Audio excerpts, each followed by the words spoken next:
So I'm Amy Neumann. I'm a lifetime proponent of helping other people. It's one of my favorite things to do. And I wrote the book, Simple Acts to Change the World, 500 Ways to Make a Difference. And here are 9 ways that you can change the world right now. I wouldn't say these are the 9 best of the 500, but I would say these are the 9 that I thought would be helpful to people right now, today.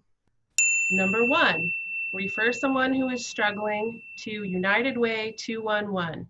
This is a national service that's free. The nice thing about United Way 211 is usually there are deeper issues, so they really dig into it and help out with referring to all sorts of services that a person would need across the board.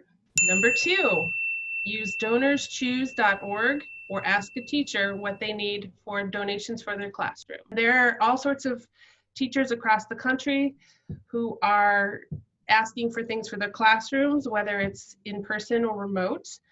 And even if you don't end up giving through donorschoose.org, it might give you some ideas of things that you could give to your teachers in your own community. Number 3, get library cards for your kids and yourself so you can use ebooks. And this seems obvious, but get library cards for all of your kids because it fosters lifelong learning, and you can also get ebooks with a library card. And they don't even have to leave the house to get books and explore other worlds and travel in their minds. Number 4, create a Facebook page called Positively Fill in the Blank about positive things in your community. I have mixed feelings about social media. It can be inspiring and it can be draining. One of the things that you could do is if you have a favorite neighborhood or a store or community or a hobby, create a Positively Fill in the Blank page on Facebook, for example, and ask people to contribute positive photos, memories, experiences that they've had. And it's just uplifting to see, and it also lets other people know what's going on that's good in your community. And you can do it from home. Number 5, donate blood through redcross.org. This one does require in person, but it would be donating blood. So you do need an appointment through redcross.org. The nice thing about this, though, that a lot of people don't know is right now they're doing antibody testing for free if you donate blood.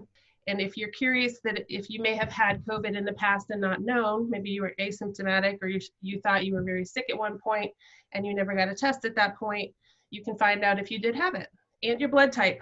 A surprising number of people don't know their blood type, so you can get all of that for free on the app when you're done. Number 6, think about diversity, equity, and inclusion. This is important when you're trying to do nonprofit work in the community. It helps you really understand what the community is looking for and not make assumptions. If you have people coming from within the community who look different, have different backgrounds, different education levels, different languages, different religions, different political preferences, you name it, age, disability, you really start to get a wider range of insights. Number 7, tell a nonprofit that you work with about Google's free AdWords $10,000 grant. If you have never heard of this, Google has a program where they'll give a nonprofit up to $10,000 of free Google ads. If you're a nonprofit, you can get this for free. I would say the majority of nonprofits I've ever talked to haven't heard of this, of many sizes, or they have heard of it and they think it's complicated, and it's not. Number 8, combine 2 things you love. So let's say that you already deliver Meals on Wheels. What if you talk to a teacher of a classroom of kids and ask them to make some happy little placemat that could be delivered with the meals for Meals on Wheels? Or maybe you want your kids to have a fun activity to do and they can put together some of those non-sew tie-the-ends felt blankets and donate them to a place like Project Linus or a local homeless shelter. Number 9, create a helping calendar. The last thing, the 9th thing, would be creating a helping calendar for your kids or yourself, where you just make little reminders. It could be a calendar hung up on your wall where you give yourself a gold star on a certain day that you mark off that you're going to do an activity. Or it could be just as simple as putting a reminder in your phone or on your iPad on your calendar. And there's dozens or hundreds or thousands of other things that you could do virtually from home. But if you schedule an hour or a half an hour a couple times a week, maybe with your family or a group of people virtually on Zoom even. You could talk about some things that you want to address in your community. It's just a good way for you to make sure that you're doing the things that make you feel inspired and happy.